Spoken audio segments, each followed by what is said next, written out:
शांति।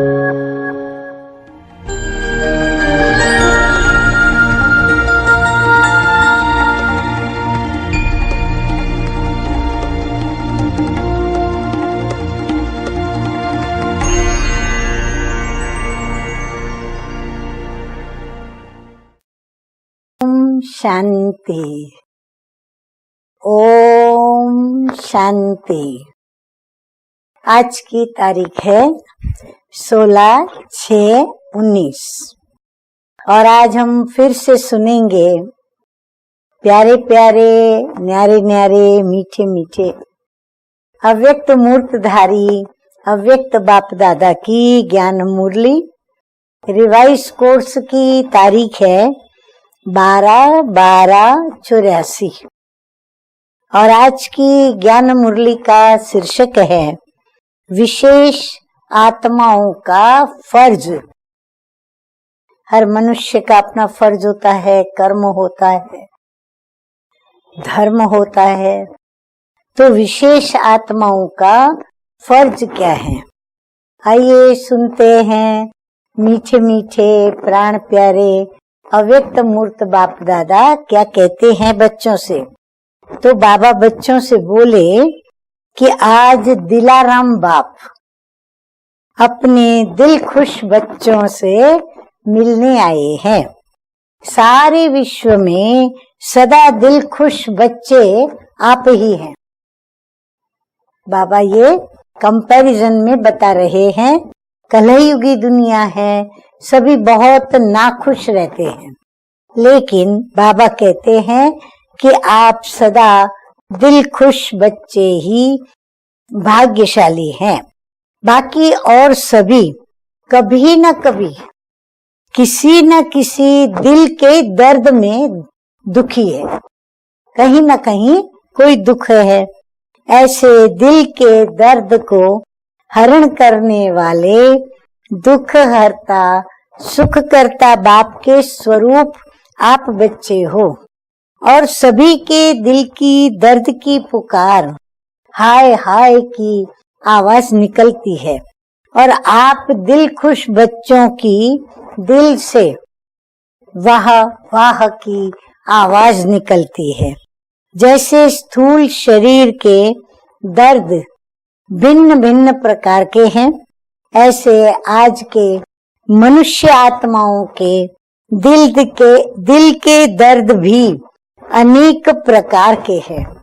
कभी तन के कर्म भोग का दर्द, कभी संबंध संपर्क से दुखी होने का दर्द, कभी धन ज्यादा आया व कम हो गया तो दोनों की चिंता का दर्द, और कभी प्राकृतिक आपदाओं से प्राप्त दुखों का दर्द। ऐसे एक दर्द से अनेक दर्द पैदा होते रहते हैं। विश्व ही दुख दर्द की पुकार करने वाला बन गया है।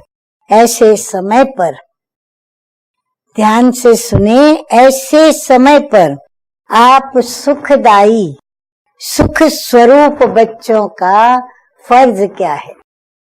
अब हमें अपने दिल दर्पण में देखना है। जन्म जन्म के दुख दर्द के फर्ज से अभी सभी को छुड़ाओ। फर्ज क्या है?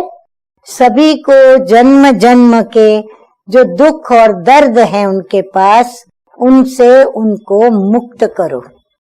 ये पुराना कर्ज दुख दर्द का मर्ज बन गया है। कर्ज बोझे के रूप में लगता है और मर्ज माना रोग बन गया है। ऐसे समय पर आप सभी का फर्ज है दाता बन जिस आत्मा को जिस प्रकार के कर्ज का मर्ज लगा हुआ है उनको उसी प्राप्ति से भरपूर करो। जिस बात की कमी है वो कमी उनकी भर दो। जैसे तन के कर्म भोग की दुख दर्द वाली आत्मा कर्म योगी बन कर्म योग से कर्म भोग समाप्त करे।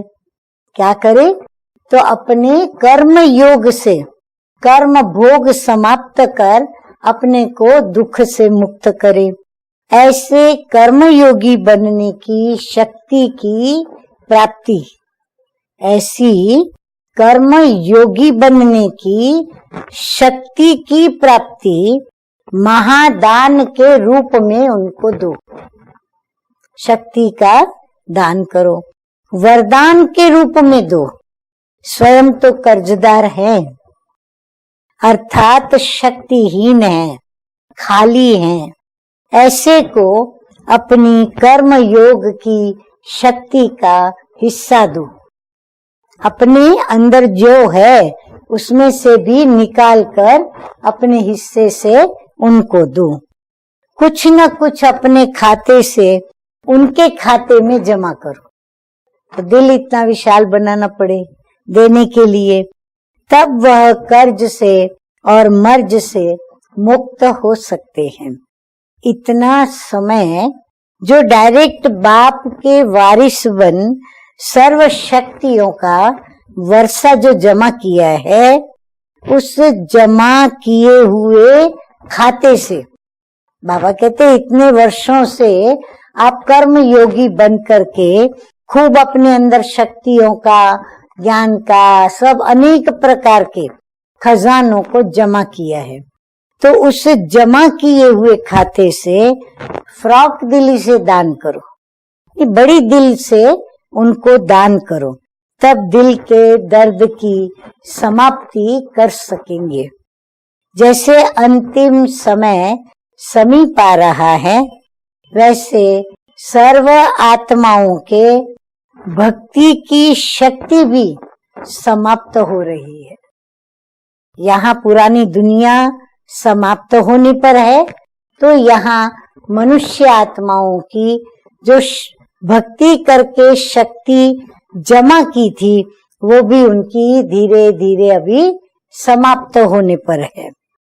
द्वापर से रजोगुणी आत्माओं में फिर भी दान पुण्य भक्ति की शक्ति अपने खाते में जमा थी।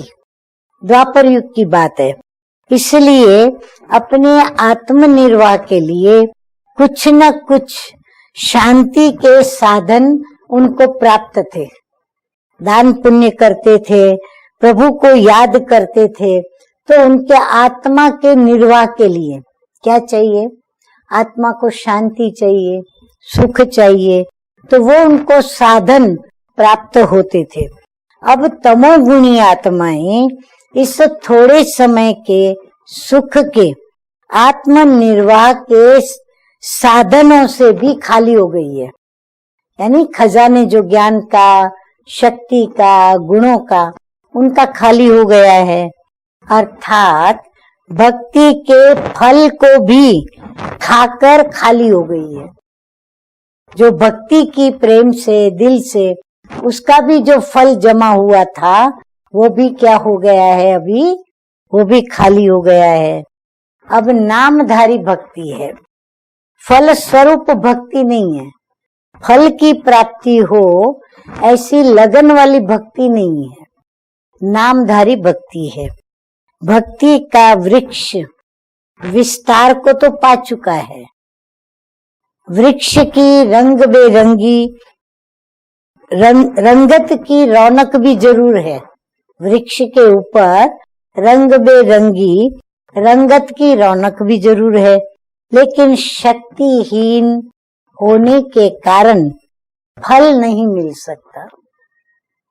वृक्ष है रंग बेरंगी, रंगीन उनकी रंगत भी है, परंतु उसमें ताकत न होने के कारण उस वृक्ष से फल प्राप्त नहीं हो सकता।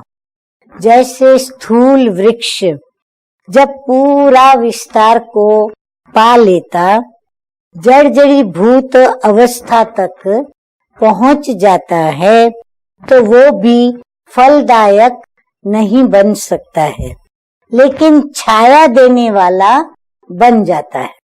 फल भले नहीं दे सके, लेकिन वो वृक्ष छाया दे पाता है।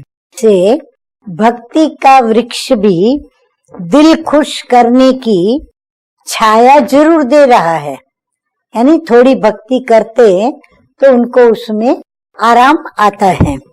गुरु कर लिया, मुक्ति मिल जाएगी, ये उनको एक आश्वासन मिलता है। तीर्थ यात्रा, दान पुण्य किया तो प्राप्ति हो जाएगी। तो थोड़ा बहुत अल्पकाल का करते हैं और अल्पकाल की उन्हें प्राप्ति भी हो जाती है, यानी वृक्ष की छाया मिल जाती है। ये दिल खुश करने के दिलासे की छाया अभी रह गई है। अभी बाकी क्या रह गया कि थोड़ी बहुत भक्ति की, थोड़ी बहुत प्राप्ति हुई, उससे दिल खुश हो जाती है। बस अभी इतनी सी छाया उनके जीवन के अंदर बाकी रह गई है। अभी नहीं तो कभी मिल जाएगा। इस ही छाया में बेचारे भोले भक्त आराम कर रहे हैं, लेकिन फल नहीं है, इसीलिए आत्मनिर्वाह के खाते खाली है। तो ऐसे समय पर आप भरपूर आत्माओं का फर्ज है। ध्यान से सुने, हम सभी बाबा के बच्चे सभी खजानों से भरपूर हैं। अब हमें बाबा हमारा फर्ज सुना रहे हैं कि आपका फर्ज है अपने जमा किए हुए हिस्से से ऐसी आत्माओं को हिम्मत और उल्लास दिलाना। जमा है या अपने प्रति ही कमाया और खाया। बाबा कहते अपना दिल दर्पण में चार्ट देखो कि आपका जमा कुछ किया है आपने, तो जमा है आपके खाते में, या फिर आप रोज कमाया रोज खाया। जमा कुछ भी नहीं, कमाया और खाया, उसको राजयोगी कहेंगे। बाबा कहते हैं उसको राजयोगी नहीं कहेंगे, स्वराज्य अधिकारी नहीं कहेंगे। राजा के भंडारे सदा भरपूर रहते हैं। प्रजा के पालना की जिम्मेवारी राजा पर होती है। स्वराज्य अधिकारी अर्थात सर्व खजानों से भरपूर। अगर खजाने भरपूर नहीं तो अब भी प्रजा योगी है, राजयोगी नहीं। राजाओं का राजा बनने वाला राजयोगी नहीं, परंतु प्रजा योगी है। प्रजा कमाती और खाती है। साहूकार प्रजा थोड़ा बहुत जमा रखती है।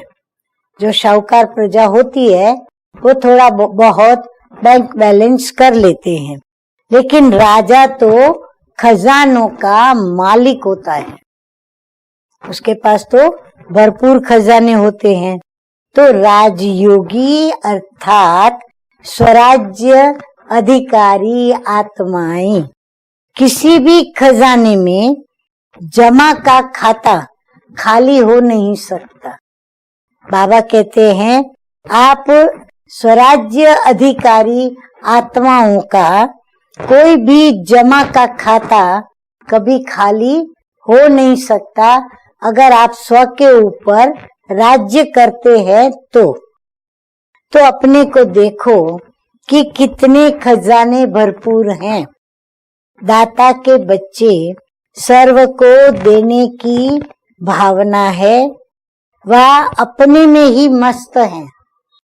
बाबा कहते चेक करो, आपको देने में अंदर संकल्प आते हैं, आप देते हो, आप अपने खजाने से उनको देते हो, हिस्सा बांटते हो, वह अपने में ही मस्त है।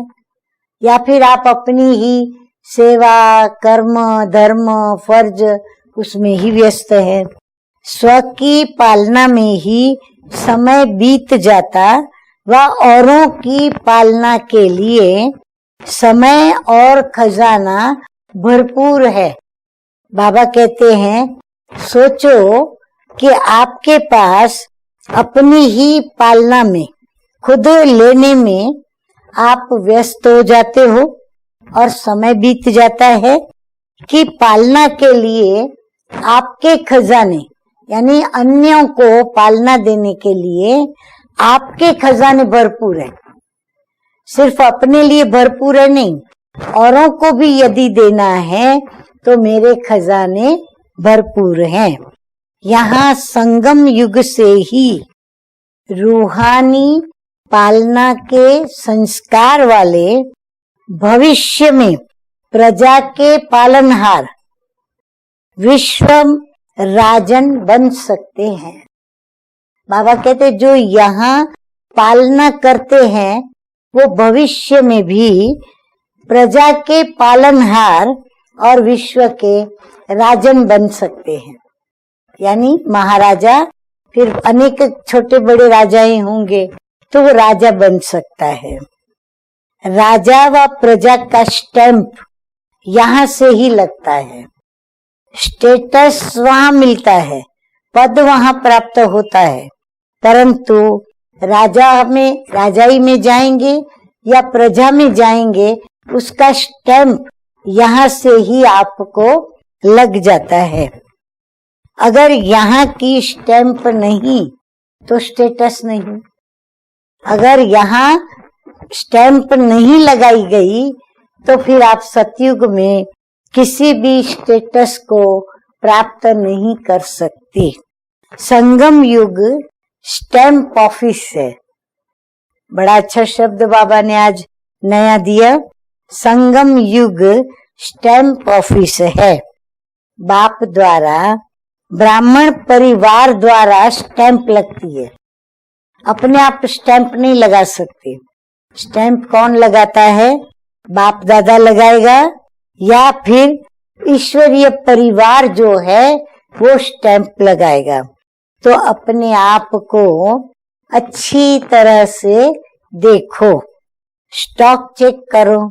ऐसे न हो समय पर एक भी अप्राप्ति संपन्न बनने में धोखा दे देवे। तो बाबा कहते बड़े सावधानी से बरतो। जैसे स्थूल स्टॉक जमा करते, अगर सब राशन जमा कर लिया लेकिन छोटा सा माचिस रह गया तो अनाज का भी क्या करेंगे? बाबा कहते चलो स्टॉक में आपने सब कुछ जमा कर लिया, अनाज भी ढेर सारा जमा कर लिया, परंतु जब आवश्यकता पड़ी उस अनाज को पकाने की और पकाने के लिए जैसे ही आपको अग्नि प्रज्वलित करने माचिस की जरूरत पड़ी, आपको माचिस घर में मिली ही नहीं, माचिस अवेलेबल नहीं है आपके पास, तो फिर आप क्या करेंगे? अनेक प्राप्तियां होते भी एक अप्राप्ति धोखा दे सकती है। ऐसे एक भी अप्राप्ति संपन्नता का स्टैंप लगाने के अधिकारी बनने में धोखा दे देगी। अभी हम आगे और सुनेंगे मीठे मीठे प्राण प्यारे बाप दादा क्या कहते हैं। कहते हैं कि ये नहीं सोचो, क्या नहीं सोचे कि याद की शक्ति तो है, किसी गुण की कमी है तो हर्जा नहीं। हम थोड़ा ढीला हो जाते हैं कि भाई चलो मेरे पास याद की शक्ति तो है, किसी गुण की अगर मेरे में कमी है तो हर्जा नहीं है। याद की शक्ति महान है, नंबर 1 है, ये तो ठीक है। बाबा कहते ये ठीक बात है कि आप याद की शक्ति को महत्व दे रहे हो और वो राइट है, लेकिन किसी भी एक गुण की कमी भी समय पर फुल पास होने में फेल कर देगी। इसीलिए गुण भी हर प्रकार के 16 कला माना 16 कला, सर्व गुण माना सर्व गुण चाहिए, कोई भी गुण मिस नहीं होना चाहिए। ये छोटी बात नहीं समझो, एक एक गुण का महत्व और संबंध क्या है यह भी गहरा हिसाब है, वो फिर कभी सुनाएंगे आपको। आगे बाबा कहते हैं कि आप विशेष आत्माओं की फर्ज अदाई क्या है। आज ये विशेष स्मृति दिलाई बाबा ने, हम बच्चों को स्मृति आज दिलाई कि आप आत्माओं का भी फर्ज क्या है। तो समझा। इस समय दिल्ली राजधानी वाले आए हैं ना, तो राज्य अधिकारी की बातें सुनाई। ऐसे ही आपको राजधानी में महल नहीं मिल जाएगा। अगर गुण नहीं धारण किए, शक्ति धारण नहीं की, और यदि गुण और शक्ति यदि औरों को दे करके उनमें शक्ति नहीं भरी, तो बाबा कहते हैं ऐसे ही आपको कोई राजधानी में महल नहीं मिल जाएगा। पालना कर प्रजा बनानी होगी। अगर महल चाहिए तो पालना देनी होगी, और पालना कब दे सकेंगे? जब सर्व शक्तियों से, गुणों से, खजानों से भरपूर होंगे, और फिर वो दिल से देंगे भी, अपने तक सीमित नहीं रखेंगे। दिल्ली वाले तो जोर शोर से तैयारी कर रहे होंगे ना, राजधानी में रहना है ना, दूर तो नहीं जाना है ना, क्योंकि अभी राजधानी बन रही है, तो दूर जाने की कैसे सोचेंगे। अच्छा, आगे बाप, मीठे मीठे बाप दादा गुजरात वालों के साथ रू रिहान करते बोले, गुजरात वाले तो अभी भी साथ हैं, पास है ना, समीप संगम पर मधुबन के साथ हैं, तो राज्य में भी तो साथ ही होंगे ना। अगर यहाँ साथ है तो भविष्य में भी साथ होंगे। साथ रहने का दृढ़ संकल्प किया है ना, सभी के मन के अंदर है। अच्छा, तीसरा है इंदौर, इंडोर, दरवाजे के अंदर, अर्थात घर में रहने वाले।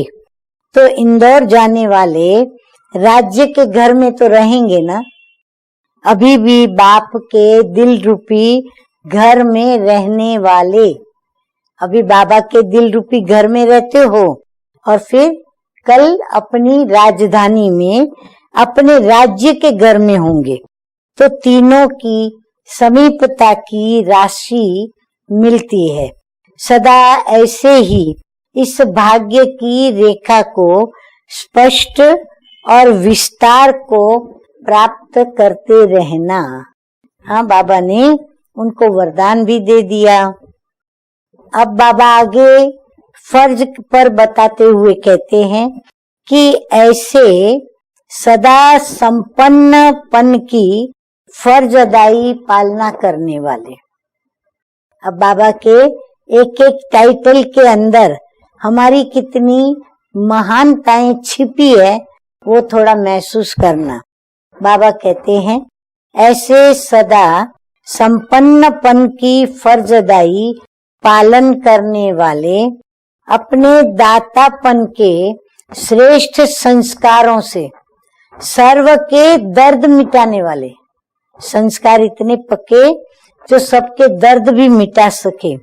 सदा स्वराज्य अधिकारी बन रूहानी पालना करने वाले, सर्व खजानों से भरपूर अपने भंडारे करने वाले, मास्टर दाता वरदाता, ऐसे राजयोगी श्रेष्ठ आत्माओं को बाप दादा का याद प्यार और नमस्ते।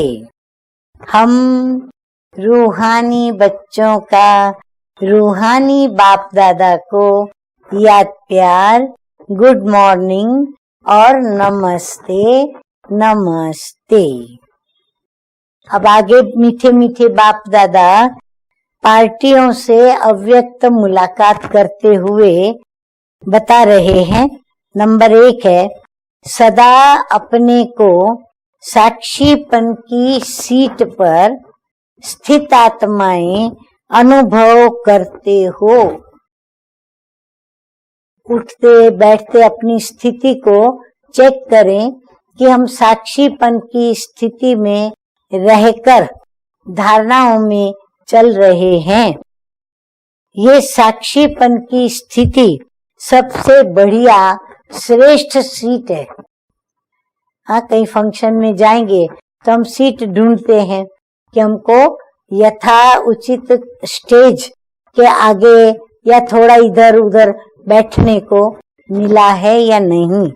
तो बाबा कहते हैं ये साक्षीपन की स्थिति सबसे बढ़िया श्रेष्ठ स्थिति है। इस सीट पर बैठ कर्म करने या देखने में बहुत मजा आता है। बाबा कहते सीट पे बैठ के ड्रामा देखो कितना मजा आता है। जैसे सीट अच्छी होती है तो बैठने में मजा आता है, सीट अच्छी नहीं तो बैठने में मजा नहीं। तो ये साक्षीपन की सीट सबसे श्रेष्ठ सीट है। इस सीट पर सदा रहते हो। बाबा कहते जो साक्षीपन की सीट जो आपकी है, यदि आप साक्षी बन के ड्रामा को देखेंगे और इस सीट पर सदा रहेंगे तो दुनिया में भी आजकल सीट के पीछे भागदौड़ कर रहे हैं। आप देखेंगे पॉलिटिक्स में हर एक को सीट चाहिए, पद चाहिए, तो क्या करते हैं, सीट के लिए भागदौड़ मचाते हैं। आपको तो कितनी बढ़िया सीट मिली है, जिस सीट से कोई आपको उतार नहीं सकता। उन्हें कितना डर रहता है, आज सीट है कल नहीं, तो वो इनसिक्योर हो जाते। आपको अविनाशी सीट मिली हुई है, हमको कोई भय नहीं हमारी सीट चली जाएगी इस बात का। आपको अविनाशी है, निर्भय होकर आप बैठ सकते हो। तो साक्षीपन की सीट पर सदा रहते हो। अपसेट वाले सेट नहीं हो सकता। जो अपसेट होता रहता है, बाबा कहते हैं वो सीट पर सेट नहीं हो सकता। सदा इस सीट पर सेट रहो। कौन सी सीट? साक्षीपन की। ये ऐसी आराम की सीट है जिस पर बैठकर जो देखने चाहो, जो अनुभव करने चाहो, वह आप कर सकते। कि अपने को इस सृष्टि के अंदर कोटों में कोई और कोई में भी कोई ऐसी विशेष आत्मा समझते हो। स्वयं को, हाँ, हम खुद ही खुद को ऐसा समझते हैं। जो गायन है, कोटों में कोई बाप के बनते हैं, वो हम हैं। बाबा कहते हैं ऐसा नशे से अपना स्वमान याद रहता है। ये खुशी सदा रहती है, सदा याद रहता है, निरंतर। विश्व की अनेक आत्माएं बाप को पाने का प्रयत्न कर रही हैं और हमने पा लिया। वो प्रयत्न कर रहे हैं पाने का और हमने तो पा लिया। बाप का बनना अर्थात बाप को पाना। दुनिया ढूंढ रही है और हम भी ढूंढ रहे हैं। सही बात है? नहीं। तो दुनिया ढूंढ रही है और हम उनके बन गए। तो कब बने? हमको मिला है तब तो बने उनके, तो ढूंढने का प्रश्न नहीं रहा। भक्ति मार्ग और ज्ञान मार्ग की प्राप्ति में बहुत अंतर है, महाअंतर है। ज्ञान है पढ़ाई, भक्ति पढ़ाई नहीं है। वो थोड़े समय के लिए आध्यात्मिक मनोरंजन है। सुना सभी ने? भक्ति पढ़ाई नहीं है, ज्ञान पढ़ाई है। तो फिर भक्ति क्या है? तो बाबा कहते हैं भक्ति आध्यात्मिक मनोरंजन है, वो भी थोड़े समय के लिए, लेकिन सदा काल की प्राप्ति का साधन ज्ञान है। तो सदा इसे ही स्मृति में रहे, औरों को भी समर्थ बनाओ। जो ख्याल ख्वाब में भी न था, वो प्रैक्टिकल में पा लिया। क्या कभी हमारे ख्याल में था कि हमको भगवान मिलेगा? तो आज हमने पा लिया है उनको। बाप ने हर कोने से बच्चों को निकाल अपना बना लिया। देखो कहाँ कहाँ से हम सभी आकर के मिले हैं। तो इसे ही खुशी में रहो कि मुझे बाप मिल गया। नंबर 3 बाबा बता रहे हैं कि सभी अपने को ध्यान से सुने, चेकिंग करें कि सभी अपने को एक ही बाप के, एक ही मत पर चलने वाले और एक रस स्थिति में स्थित हो रहने वाले अनुभव करते हो। बाबा कहते अंदर अपनी चेकिंग करो। जब एक बाप है, दूसरा है ही नहीं, तो सहज ही एक रस स्थिति हो जाती है। तो ऐसे अनुभव है। जब दूसरा कोई है ही नहीं तो बुद्धि कहाँ जाएगी? घूम फिर करके बाप में ही जाएगी, और कहाँ जाने की उसको मार्जिन ही नहीं है ही एक। जहाँ 2-4 बातें होती है तो सोचने की मार्जिन हो जाती। यहाँ ऑप्शन है ही नहीं कुछ। बस एक ही बाबा था, एक ही बाबा है, एक ही बाबा रहेगा। तो इसीलिए बाबा कहते हैं सोचने की तो मार्जिन ही नहीं। जब एक ही रास्ता है तो कहाँ जाएंगे? उसी रास्ते के लिए वापस लौट के आना पड़ेगा। तो यहाँ मार्ग बताने के लिए ही सहज विधि है।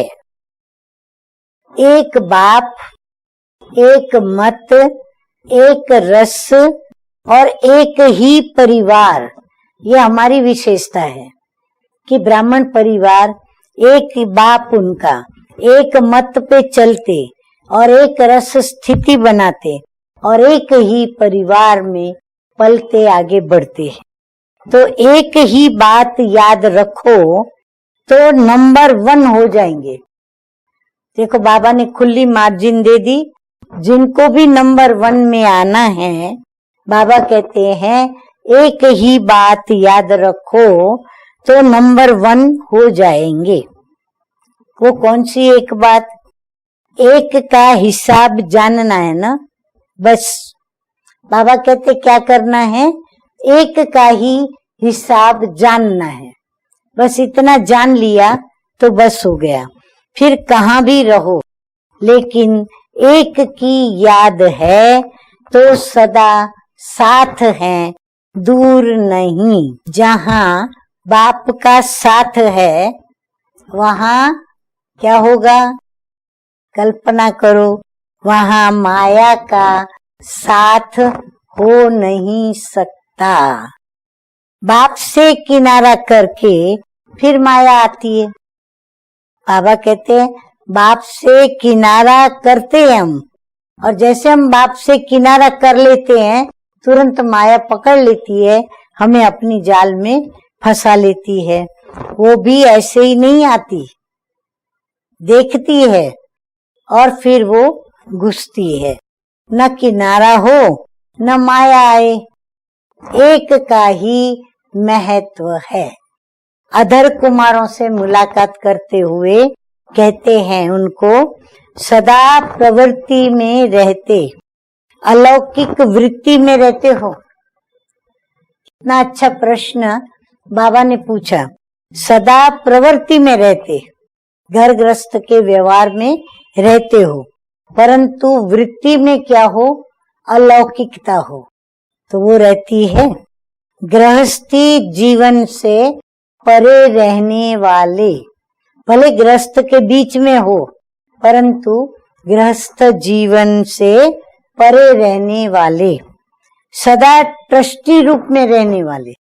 अगर घर में रहे हो तो स्थिति कैसी है कि ड्रामा को जैसे ट्रस्टी होकर देखा जाता है, वैसे ट्रस्टी होकर चलने वाले। तो आगे बाबा कहते हैं, ऐसे अनुभव करते हो। सभी अपना अपना जवाब बाबा को दें। ट्रस्टी माना क्या? बाबा बता रहे हैं कि ट्रस्टी माना सदा सुखी और गृहस्थी माना सदा दुखी। तो आप कौन हैं? सदा सुखी। अभी दुख की दुनिया छोड़ दिया। अभी तक कईयों ने पकड़ के रखी है। अगर पकड़ के रखी है तो समझदारी से उसे छोड़ दें, उससे निकल गए। अभी संगम युगी सुखों की दुनिया में हो। अभी जो संगम युग में सुख के हमारे दिन जो आते जा रहे हैं, हम अभी उस दुनिया में हैं। अलौकिक प्रवृत्ति वाले हो, लौकिक प्रवृत्ति वाले नहीं। बुद्धि में रखो, भले घर गृहस्थ में रहते हो, सेंटर पर समर्पित नहीं हो, परंतु बुद्धि में क्या रखो कि हम अलौकिक प्रवृत्ति वाले हैं, लौकिक प्रवृत्ति वाले नहीं। आपस में अलौकिक वृत्ति और अलौकिक दृष्टि रहे। आपस में भी बाबा कहते हैं कैसे रहो? अलौकिक वृत्ति और अलौकिक दृष्टि। तो बाप दादा बोले कि ट्रस्टीपन की निशानी है सदा न्यारा और बाप का प्यारा। घर गृहस्थ के बीच रहते हुए या जहां भी रहते हो, वहां आप कैसे रहोगे? न्यारे होकर के। पर न्यारा का मतलब ये नहीं अपना फर्ज ना अदा करें, फर्ज भी निभाएं, कर्म योगी बन के कर्म भी करें, पर और फिर बाप का प्यार प्राप्त करें। अगर न्यारा प्यारा नहीं तो ट्रस्टी नहीं। गृहस्थी जीवन अर्थात बंधन वाली जीवन, ट्रस्टी जीवन निर्बंधन है। ट्रस्टी बनने से सभी बंधन सहज ही समाप्त हो जाते हैं। बंधन मुक्त हैं तो सदा सुखी है। अगर कोई जरा सा भी बंधन है तो हम दुखी होते हैं। उनके बंधन मुक्त हैं तो सदा सुखी है। उनके पास दुख की लहर कभी आ नहीं सकती। अगर संकल्प में भी आता है मेरा घर, मेरापन, मेरा परिवार, मेरा ये काम है, तो ये स्मृति भी माया का आवाहन करती है। तो मेरे को तेरा बना दो, तेरा काम, तेरी स्मृति, तेरा परिवार, तेरा घर तुझे देखना है। तो मेरा को तेरा कर दो, तो मेरे को तेरा बना दो। जहां तेरा है वहां दुख खत्म। मेरा कहना और मुंजना, तेरा कहना और मौज में रहना। अभी मौज में नहीं रहेंगे तो कब रहेंगे? यानी भगवान भी आ गया सामने, फिर भी हम मौज में नहीं रहें तो बाकी कभी रहेंगे? संगम युग ही मौजों का युग है, इसलिए सदा मौज में रहो। स्वप्न और संकल्प में भी समय व्यर्थ न हो। आधा कल्प तो सब व्यर्थ गंवाया, अब गंवाने का समय पूरा हुआ। बहुत कुछ गंवाते आए, अब समय पूरा हुआ। अभी कमाई का समय है। संगम युग कमाई का युग है। जितने समर्थ होंगे उतना कमाई जमा कर सकेंगे। इतना जमा करो जो 21 जन्म तो आराम से खाते रहो, फिर से पुरुषार्थ न करना पड़े, मेहनत न करनी पड़े। इतना स्टॉक हो जो दूसरों को भी दे सको। स्टॉक में भी हर चीज इतनी हो आपके पास कि आप दूसरों को डोनेट कर सको, क्योंकि आप दाता के बच्चे हो। क्यों देना ही देना? क्योंकि आप दाता के बच्चे हो तो जैसे बाप देता ही रहता है वैसे हम भी उनको देते रहें। जितना जमा होगा उतनी खुशी भी जरूर होगी। हाँ, जितना अंदर जमा होता है उतना अंदर खुशियां भी बढ़ती जाती है। सदा एक बाप दूसरा न कोई, इस ही लगन में मगन रहो। बाबा कहते सदैव बुद्धि उसमें बिजी रहे कि मेरा तो एक बाबा दूसरा न कोई। ऐसे ये लगन और विघ्न है। लगन ऐसी शक्तिशाली है जो विघ्न को भस्म कर देती है। ऐसी लगन वाली निर्विघ्न आत्माएं हो, कितना भी बड़ा विघ्न हो, माया विघ्न रूप बनकर आए, लगन वाले उसे ऐसे पार करते हैं जैसे मक्खन से बाल। लगन ही सर्व प्राप्ति का अनुभव कराती है। जहाँ बाप है वहाँ क्या है जरूर, वहाँ प्राप्ति जरूर है। जो बाप का खजाना, वो किसका खजाना? हम बच्चों का खजाना। अब बाबा माताओं के साथ रू रिहान करते उनको कहते हैं कि शक्ति दल हो ना, शक्ति दल इकट्ठा हुआ है ना, माताएं जगत माताएं बन गई। अभी हद की माताएं नहीं, बेहद की, जगत की माताएं। सदा अपने को जगत माता समझो। खाली 2, 4, 5, 10 बच्चों की माँ नहीं, लेकिन सारे जगत की अपने को माता समझो। हद की गृहस्थी में फंसने वाली नहीं, बेहद की सेवा में सदा खुश रहने वाली। कितना श्रेष्ठ मर्तबा बाप ने दिला दिया। बाबा कहते जरा सोचो, आपको मीठे मीठे बाप दादा ने कितना श्रेष्ठ मर्तबा दिला दिया। दासी से सिर का ताज बना दिया। भक्ति में तो कहते थे मैं तेरी दासी, लेकिन अभी बाबा ने क्या किया, दासी से हमको सिर का ताज बना दिया।